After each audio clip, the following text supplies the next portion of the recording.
தமிழ் சொந்தம் பார்த்தாலே சொர்க்கம் சொத்தி போகுமே. எங்கள் வீட்டில் பூத்தாலே பூவின் நாயுள் கூடுமே.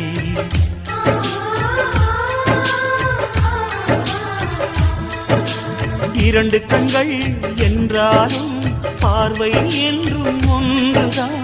உருவத்திலே தனித்தனிதான், உள்ளம் என்றும் ஒன்றுதான். ஒரு சேவல்தான் நடை காத்தது, இந்த அதிசயம் பாருங்கள், கண்ணனை வாழ்த்துங்கள். எங்கள் வீட்டில் எல்லா நாளும் காத்திரை, எங்கள் நிலவில் என்றும்